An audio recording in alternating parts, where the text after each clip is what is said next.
زحال مسکین مکن تغافل، درائے نینا بنائے بتیاں، کتاب ہجراں ندار میں جاں، نہ لیہو کاہے لگائے چھتیاں، شبان ہجراں دراز چو زلف، روز وصلت چو عمر کوتاہ، سکھی پیا کو جو میں نہ دیکھوں تو کیسے کاٹوں اندھیری رتیاں۔ ناظرین آداب، ڈی ڈی اردو کے خاص پروگرام جس کا نام ہے اردو شاعری کا بدلتا منظرنامہ، اس پروگرام میں میں رضا حیدر آپ سبھی کا استقبال کرتا ہوں۔ آج ہم گفتگو کریں گے مومن خان مومن کی زندگی، شاعری اور ان کے عہد کے اوپر، اور میرے ساتھ دو خاص مہمان موجود ہیں جن کا میں تعارف کرا دوں۔ میرے پہلے مہمان ہیں پروفیسر فاروق انصاری صاحب، جن کا تعلق NCERT سے ہے، آپ وہاں اردو کے پروفیسر ہیں، اور میرے دوسرے مہمان ہیں ڈاکٹر شفیع ایوب صاحب، آپ کا تعلق جواہر لال نہرو یونیورسٹی سے ہے اور آپ وہاں اردو لٹریچر پڑھاتے ہیں۔ مومن خان مومن 1800 میں دلی میں پیدا ہوئے۔ مومن خان مومن کا دور اردو شعر و ادب کا نہایت ہی سنہرا دور تھا۔ غالب، ذوق، شیفتہ، آزردہ جیسے شعراء اردو شعری منظرنامے پر ان کی شاعری جگمگا رہی تھی۔ ایسے دور میں مومن خان مومن نے اپنی شاعری کا آغاز کیا۔ تو ناظرین، آج مومن کے تعلق سے بہت سارے سوالات ہوں گے کہ پہلا سوال پروفیسر فاروق انصاری صاحب سے کروں۔ فاروق انصاری صاحب، مومن کے تعلق سے ان کی زندگی اور شاعری کے بارے میں آپ سے گفتگو کی جائے گی، لیکن پہلا سوال میرا یہ ہے کہ آپ یہ بتائیں کہ مومن کی زندگی کا جو ابتدائی دور تھا، جس پیدا ہوئے مومن خان مومن کس ماحول میں زندگی گزاری، اس کے بارے میں آپ کچھ خیالات کا اظہار کریں۔ جیسا ابھی آپ نے عرض کیا کہ مومن کی پیدائش 1800 میں دہلی میں ہوئی۔ آپ کے جو آبا و اجداد، دادا نامدار خان اور کامدار خان، دو بھائی تھے، اور دونوں 1761 میں جب شاہ عالم کا ضمانت عہد ہے ان کا، اس وقت وہ دہلی آئے تھے کشمیر سے۔ چونکہ علم طب کے ماہر تھے تو یہاں پر آ کر جو ہے وہ اسی فن میں کی وجہ سے جو ہے وہ شاہی ملازمت انہوں نے اختیار کر لی تھی، اور شاہی طبیب کی حیثیت ان کو دی گئی تھی، اور جو دہلی کے پاس میں نارنول پرگنہ ہے وہاں کی جو ہے جاگیر ان کو ادا کر دی گئی تھی۔ تو اس طرح سے جو ہے ان کا اس شاہی گھرانے سے تعلق ہوا۔ پھر اس کے بعد جو ہے مومن خان کے والد غلام نبی خان، وہ بھی حکیم تھے، علم طب کے ماہر تھے، اور جو ہے اس زمانے میں لیکن یہ تھا کہ حالات بدل رہے تھے بڑی تیزی سے۔ سلطنیہ جو مغل سلطنت تھی وہ اپنا اس کا دائرہ سمٹتا چلا جا رہا تھا۔ ایسٹ انڈیا کمپنی جو ہے وہ بڑی تیزی سے جو ہے ان تمام علاقوں پہ قبضہ کرتی ہوئی چلی جا رہی تھی۔ نارنول کا جو علاقہ تھا وہ بھی ایسٹ انڈیا کمپنی کے قبضے میں آ گیا۔ اس کے بعد جو ہے پھر ایک پینشن مقرر کر دی گئی تھی ان کے گھر کے لیے، اور جو جھجر کی ریاست تھی وہاں سے یہ ہوا تھا کہ اس کے شاہی خزانے سے، جھجر کا جو ریاست کا خزانہ تھا، اس سے 1000 روپے سالانہ کی پینشن جو ہے ان کے گھر کے لوگوں کے لیے مقرر کر دی گئی تھی، جس کا ایک حصہ جو ہے ان کے والد غلام نبی خان صاحب کو جاتا تھا۔ تو یہ اس طرح سے یہ سلسلہ 1800 میں آپ کی پیدائش ہوئی مومن خان مومن کی۔ ابتدائی تعلیم گھر پر ہوئی، چونکہ غلام نبی شاہ عبدالعزیز صاحب سے بہت عقیدت رکھتے تھے، اور پھر یہ ہوا کہ مومن کی پیدائش کے بعد جو ہے ان کو بلایا گیا، اور انہوں نے کان میں اذان دی، جیسے کہ شواہد موجود ہیں۔ کان میں اذان دینے کے بعد انہوں نے ہی ان کا نام جو ہے مومن خان تو رکھا۔ پورے جو ان کا مذہب تھا اس حساب سے ان کی تربیت ہوئی، اور پیدائش کے موقع پہ وہ رسم و رواج بالکل جو انجام دی۔ جی ایک چیز اور میں اس میں جوڑنا چاہوں گا، وہ یہ کہ وہاں ہوئی، اور پھر جو ہے ان کی ابتدائی تعلیم جو ہے وہ انہی شاہ عبدالعزیز کے مدرسے میں جو گھر کے پاس ہی تھا وہاں پر ہوئی ان کی ابتدائی تعلیم، اور وہی یہ سلسلہ پھر چل لیکن آگے چل کے وقت بدلتا چلا گیا، اور جب تھوڑی سا عربی فارسی انہوں نے کی، اور بہت ذہین تھے ابتدا، مطلب جو بھی سبق تھا وہ بہت ہی فوراً یاد جلدی کرنے حفظ کر لیتے تھے، اور جب قرآن شریف حفظ کر رہے تھے اس وقت 9 سال کی عمر تھی ان کی، اسی دوران جو ہے وہ عشق کا معاملہ ہوا۔ شفیع ایوب صاحب، ہر شاعر کی زندگی میں جی اور اس کے جو پورے شعری کمالات ہوتے ہیں اس میں عہد کا بھی بڑا امپورٹنٹ رول جی، ہوتا ہے، تو وہ عہد جو ہے اس کے بارے میں آپ ناظرین کو بتائیں کہ مومن خاں مومن کی شاعری میں وہ جو عہد تھا اس کا کیا رول تھا؟ ہاں، مومن خاں مومن جیسا کہ آپ نے بھی کہا، پروفیسر فاروق انصاری صاحب نے بھی کہا کہ مومن خاں مومن 1800 میں پیدا ہوئے، 1851 میں یا 52 میں ان کا انتقال ہوا۔ ایک وضاحت یہ ہے کہ بعض کتابوں میں سن پیدائش اور سن انتقال کے بارے میں ذرا سی تضاد ملتا ہے، کچھ 51 اور کچھ 52۔ جی جی، لیکن جہاں تک تحقیق ہوئی، جدید تحقیق کے مطابق 1800 میں، سن 1800 میں ان کی پیدائش ہوئی تھی دہلی کے کچھ اچیلان میں، جیسا کہ فاروق صاحب نے عرض کیا، اور 1852 میں ان کا انتقال ہوا۔ یہ بعض کتابوں میں 1851 اور 1801 ان کی پیدائش کا سال بھی لکھا ہوا ہے۔ تو یہ وہ زمانہ ہے 1800 سے 1800، یعنی اس صدی کا بہت ہی اہم ہے، بہت تیزی سے تغیرات کا زمانہ ہے، بہت تیزی سے چیزیں بدل رہی ہیں۔ آپ ذرا ہم اثروں پہ غور کریں گے کہ وہ زمانہ ہے جو عہد زرعی جس کو کہتے ہیں اردو شاعری کا، یعنی میر کا زمانہ، وہ زمانہ ختم ہوتا ہے، اس کے فوراً بعد کا زمانہ ہے جب میر سودا درد جو روایت چھوڑ کے جاتے ہیں، اس روایت کے فوراً بعد کا زمانہ ہے مومن خاں مومن کا زمانہ۔ اور جو 4 سب سے بڑے شاعر ہیں اس زمانے کے، وہ مومن خاں مومن کے علاوہ خود غالب ہیں، مرزا غالب، بہادر شاہ ظفر، استاد ذوق، 4 بڑے شاعر۔ ان کے علاوہ صہبائی بھی اس زمانے میں ہیں، امام بخش صہبائی۔ اس زمانے میں مفتی اسدالدین آزردہ ہیں، آزردہ بھی ہیں، شیفتہ بھی ہیں، شیفتہ بھی ہیں۔ جی جی جی۔ تو یہ اتنے بڑے، اور یہ سب صرف شاعر نہیں تھے بلکہ یہ سب با کمال لوگ تھے۔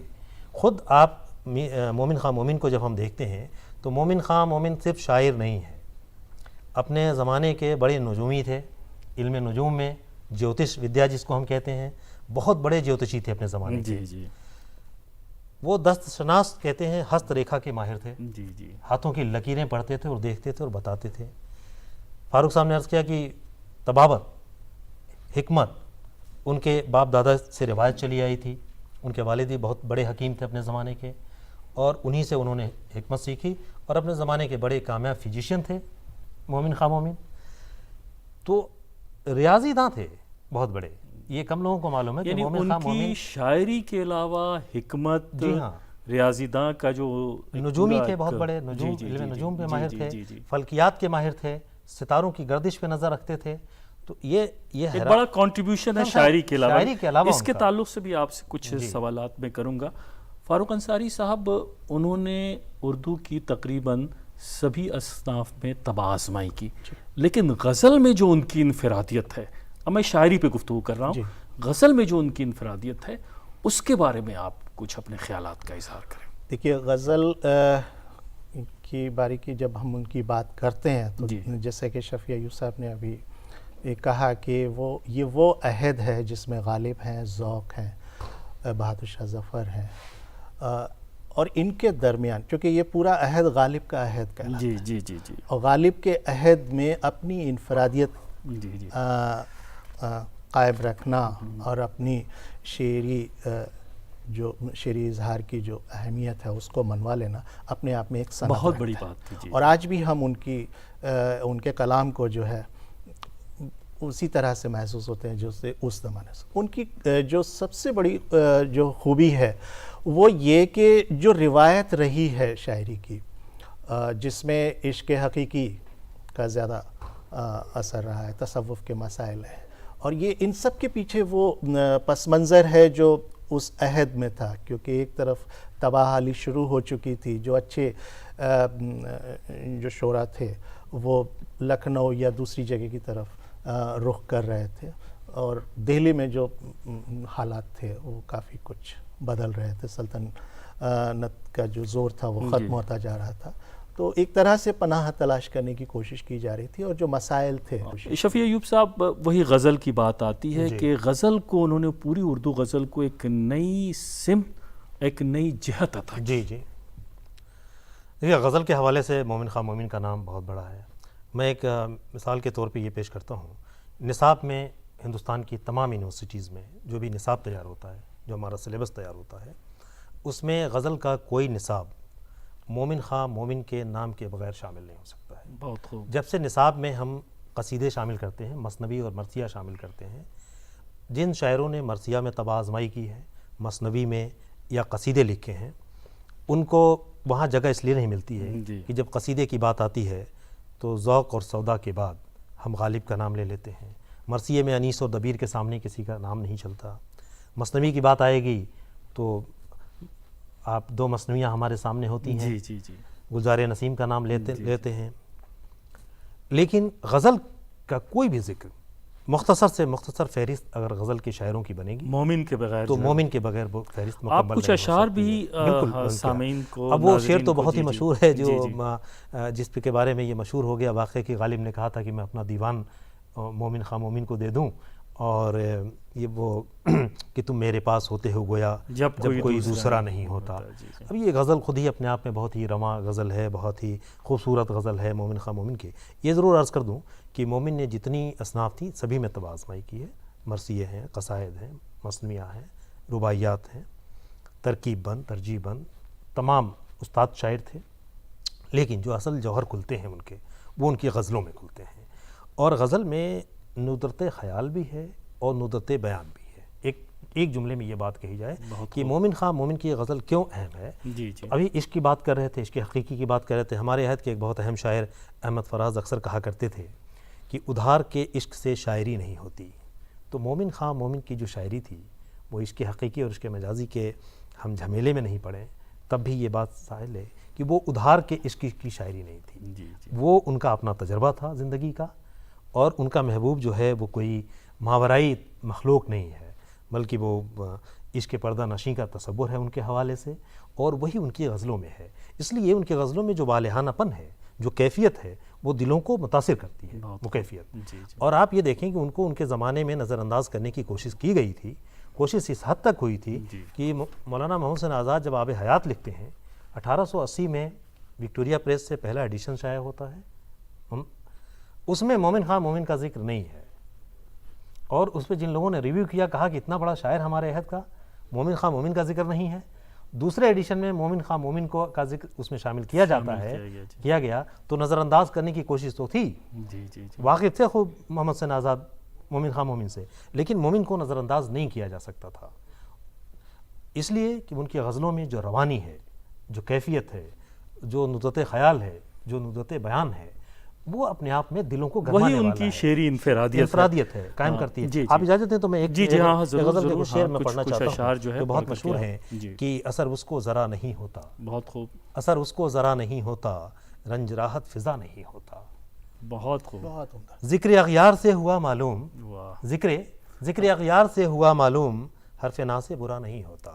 واہ، ذکر اب یہ جو ہمارے یہاں ایک ٹرم استعمال کرتے ہیں ہم سہل ممتنع کی، کوئی بات شاعری میں ایسے سہل انداز میں کہہ دی جائے کہ آپ سمجھیں کہ یہ تو بہت آسان ہے کہنا، لیکن آپ کہنے کا ہے تو کلیجہ منہ کو آئے، آپ کہہ نہیں سکتے ہیں، تو اتنے سہل ممتنع کے انداز میں غزل کہنا یہ مومن خواہ مومن کا کمال تھا کہ اثر اس کو ذرا نہیں ہوتا، رنج راحت فضا نہیں ہوتا، ذکر اغیار سے ہوا معلوم، حرف نا سے برا نہیں ہوتا، تم ہمارے کسی طرح نہ ہوئے، تم ہمارے کسی طرح نہ ہوئے ورنہ دنیا میں کیا نہیں ہوتا۔ جی جی جی، اب یہ شعر آج بھی ہم استعمال کرتے ہیں کہ تم ہمارے کسی طرح نہ ہوئے ورنہ دنیا میں کیا نہیں ہوتا، اور تم میرے پاس ہوتے ہو گویا جب کوئی دوسرا نہیں ہوتا۔ بہت خوب، اس شعر کی میں کچھ اور بھی اشعار آپ سے سنوں گا۔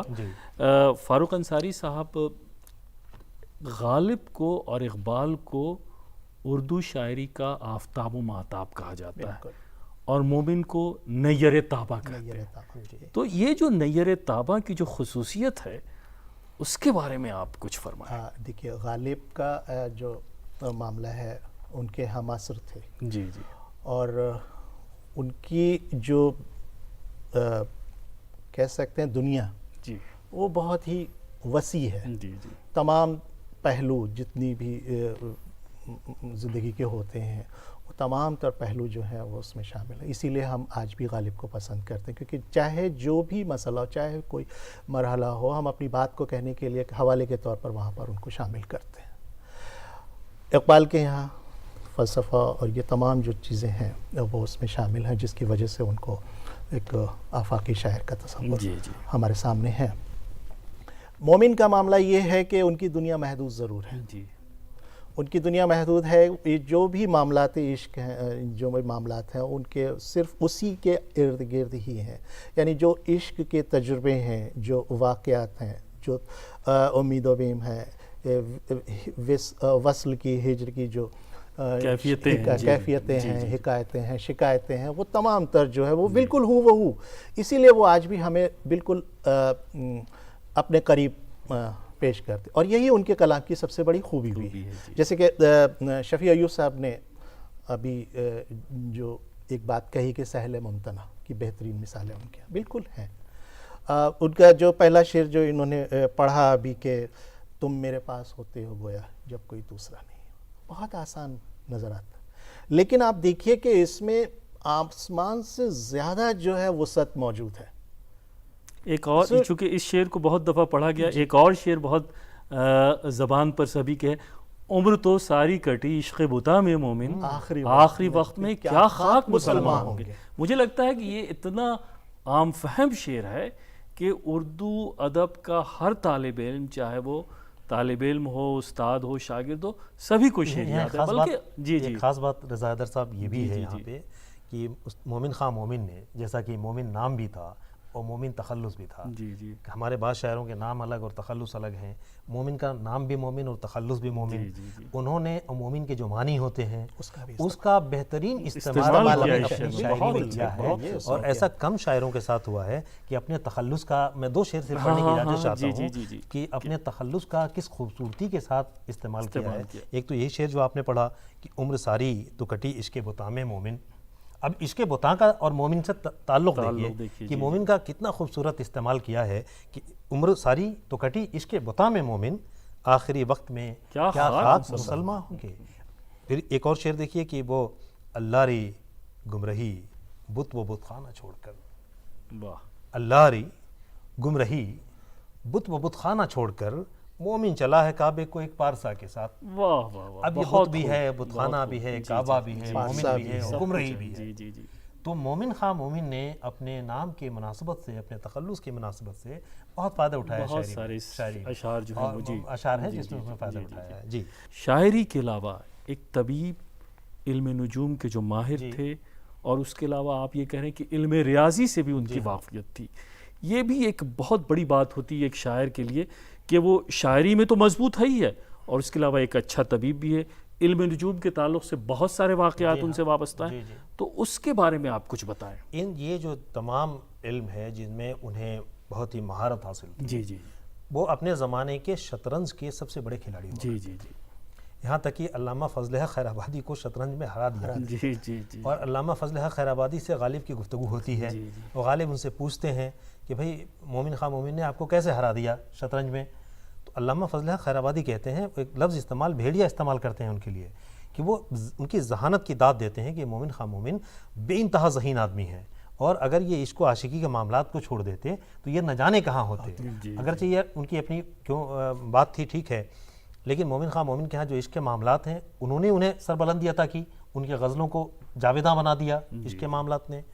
تو اب تو طبیب بھی بہت اچھے تھے، طبیب بہت اچھے تھے، اپنے زمانے کے بڑے اچھے طبیب تھے، یعنی اپنے زمانے کے وہ فزیشین ہیں، شطرنج کے سب سے بڑے کھلاڑی ہیں، نجومی ہیں، جیوتش شاستر۔ یہ پیشہ جو تھا وہ آبائی تھا، انہوں نے اپنے آبا اجداد سے سیکھی تھی، کیونکہ ان کے استاد جو ہے حکمت کے معاملے میں ان کے والد صاحب غلام صاحب تھے، غلام نبی صاحب، ان سے سیکھا تھا انہوں نے۔ ایک اور خاص بات یہ ہے کہ ان کی غزلوں میں جو وسعت ہے مضامین کی، وہ وسعت انہی علم کی وجہ سے آئی ہے۔ آپ دیکھیے ایک صاحب نے فرہنگ بنائی، فرہنگ کلام مومن، بہت سارے ہمارے شاعروں کی فرہنگیں بنتی ہیں، تو فرہنگ کلام مومن جن صاحب نے بنائی، میری گفتگو ہو رہی تھی، میں ان کا دیباچہ پڑھ رہا تھا، انہوں نے اس بات کا ذکر کیا ہے کہ مومن خان مومن کے کلیات کی فرہنگ بناتے ہوئے ہمیں اس لیے دشواری پیش آئی کہ یہ جو علم نجوم ہے، علم ریاضی ہے، یہ جو شطرنج کی چالیں ہیں، ان تمام اصطلاحات کا استعمال انہوں نے اپنی شاعری میں کیا ہے۔ یہ وہی شخص کر سکتا ہے اور اس سے کلام میں وسعت آتی ہے۔ تو مومن کے کلام میں اس لیے کیونکہ کچھ روز تک تو کسی کا کلام باقی رہ سکتا ہے، لیکن اتنے زمانے تک کوئی اپنی اہمیت کو بچا کے رکھے اور اس کی اہمیت کم نہ ہو، تو اس کا مطلب اس کی شاعری میں گہرائی ہے۔ فاروق انصاری صاحب، وہ عہد جو ہے 19ویں صدی کا، 1857 سے کچھ پہلے مومن خان مومن کا انتقال ہو چکا. مغلیہ سلطنت پوری طرح سے ختم ہو رہی تھی, انگریزوں کا تسلط بڑھتا جا رہا تھا. تو یہ جو پورا ایک خلفشار کا دور ہے, پرآشوب دور جسے کہتے ہیں, اس دور کے کیا کچھ اثرات ان کی شاعری میں ہمیں دکھائی دیتے ہیں؟ جی ہاں بالکل. جی دیکھیے اس سے پہلے میں یہ عرض کر دوں کہ اتنی ساری ان کی جو صلاحیتیں تھیں کہ اتنے سارے فنون میں جی اس کے ماہر تھے, تو ان کے بارے میں یہ کہا جاتا ہے کہ وہ جینیس شاعر تھے. جی ایک اصطلاح ان کے لیے استعمال کی جاتی ہے کہ مومن جو ہے ہماری شاعر بہت جینیس تھے.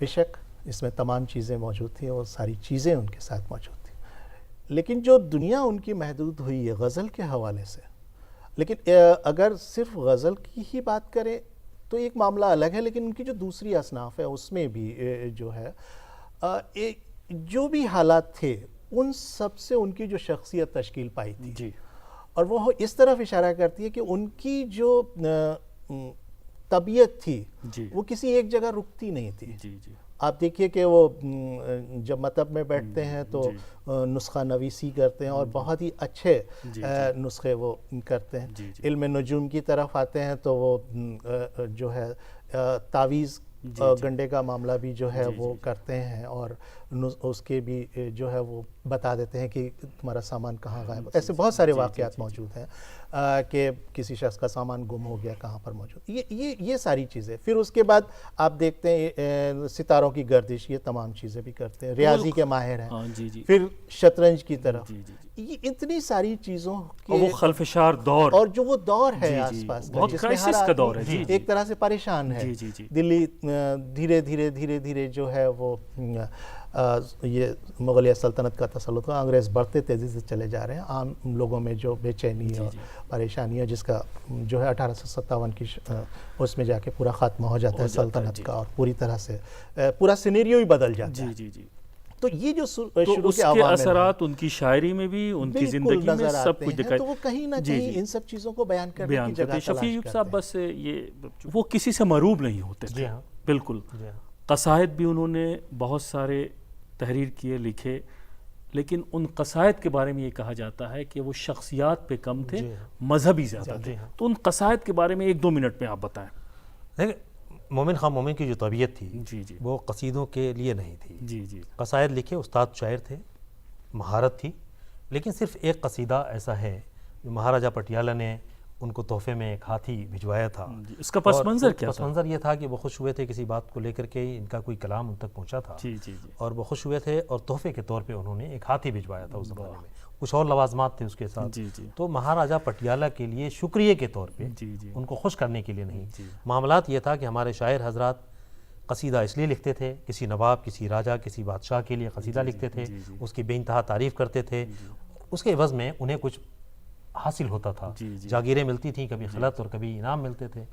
مومن کو اس کی ضرورت نہیں تھی. ایک اور بات کی طرف عرض کر دوں کہ زیادہ ہمارے ناقدین نے یا محققین نے مومن خان مومن کے بارے میں لکھا ہے کہ وہ بہت خوشحال تھے, انہیں کبھی کسی چیز کی ضرورت نہیں تھی. خطوط غالب کا ذکر بار بار آتا ہے لیکن انشاء مومن کا ذکر نہیں آتا ہے. پوری کتاب شائع ہوئی ہے جس میں فارسی خطوط شامل ہیں مومن خان مومن کے. بہت سارے خطوط لکھے ہیں انہوں نے, بہت اہم لوگوں کو خطوط لکھے ہیں, اور ان خطوط میں بہت سارے علمی معاملات کا ذکر کیا ہے اور اس میں اپنی پریشان حالی کا بھی ذکر کیا ہے.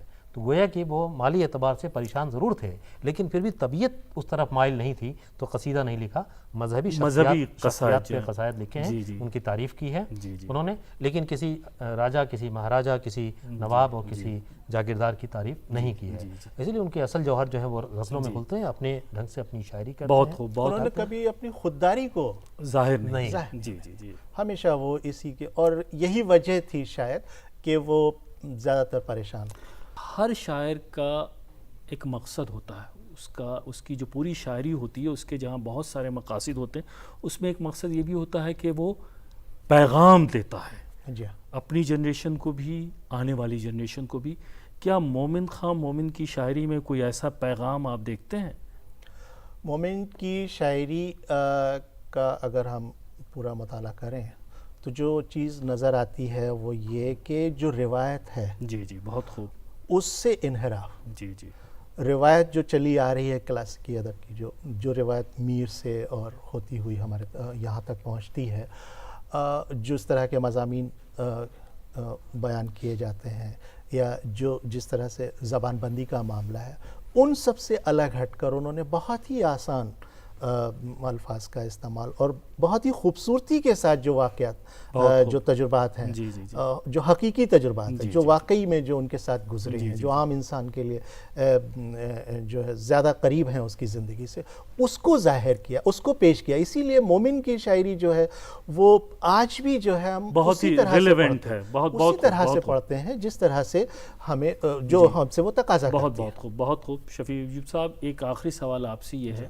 چونکہ آپ خود بھی ایک شاعر ہیں، تو اس دور کی شاعری یعنی مومن کے دور کی شاعری اور آج کی شاعری میں کتنا فرق آپ محسوس کرتے ہیں؟ ظاہر سی بات ہے، مومن کے دور کی شاعری اور ہمارے دور کی شاعری، ہر دور کی شاعری بلکہ اپنا ایک خاص ہنر رکھتی ہے.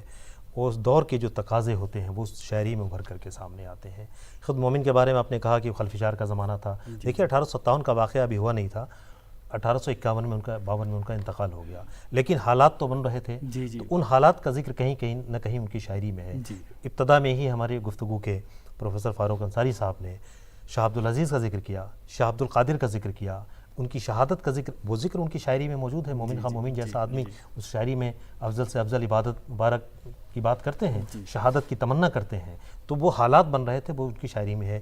دوسری بات ان کی غزلوں کے حوالے سے جو ان کی خوبی ہے وہ یہ ہے کہ اس غزل میں تغزل بہت ہے، نغمگی ہے، موسیقی ہے. اسی لیے ہمارے جو غزل سنگرز ہیں، جو غزل گانے والے ہیں، آج کے گانے والے ہیں، وہ مومن خواہ مومن کا کلام گانا پسند کرتے ہیں. لوگ اس کو سننا پسند کرتے ہیں اس نغمگی، اس تغزل کی وجہ سے. آپ اجازت دیں تو ایک بہت مشہور غزل کے دو ایک شعر ہیں، وہ جو ہم میں تم میں قرار تھا، وہ جو ہم میں تم میں قرار تھا، تمہیں یاد ہو کہ نہ یاد ہو. اب اس میں دیکھیے موسیقی ہے، تمہیں یاد ہو کہ نہ یاد ہو، وہی یعنی وعدہ نباہ کا، تمہیں یاد ہو کہ نہ یاد ہو، وہ جو ہم میں تم میں قرار تھا، تمہیں یاد ہو کہ نہ یاد ہو. وہ کہتے ہیں کہ کبھی ہم بھی تم بھی تھے، کبھی ہم میں تم میں بھی چاہتی، کبھی ہم میں تم میں بھی چاہ تھی، کبھی ہم سے تم سے بھی راہ تھی، کبھی ہم بھی تم بھی تھے آشنا، تمہیں یاد ہو کہ نہ یاد ہو، تمہیں یاد ہو کہ نہ یاد ہو. کوئی بات ایسی اگر ہوئی کہ تمہارے جی کو بری لگی. اب یہ گفتگو کا انداز ہے جو شاعری بنتی ہے، اسی لیے یہ شاعری دلوں میں اتر جاتی ہے کہ کوئی بات ایسی اگر ہوئی کہ تمہارے جی کو بری لگی تو بیاں سے پہلے ہی بھولنا تمہیں یاد ہو کہ نہ یاد ہو. بہت بہت شکریہ. تو ناظرین، آج ہم گفتگو کر رہے تھے مومن خواہ مومن کی زندگی اور ان کی شاعری پر، ان کے عہد پر بھی گفتگو ہوئی. اگلے ایپیسوڈ میں ہم پھر ملیں گے کسی نئے شاعر کی زندگی کو لے کر کے، اس کی شاعری کو لے کر کے اور نئے مہمانوں کے ساتھ. تب تک کے لیے آپ ہمیں اجازت دیجیے. آداب. زحال مسکین مکن تغافل، درائے نینا بنائے بتیاں، کتاب ہجراں ندار میں جاں، نہ لیہو کاہے لگائے چھتیاں. شبان ہجراں دراز چو زلف، روز وصلت چو عمر کوتا، سکھی پیا کو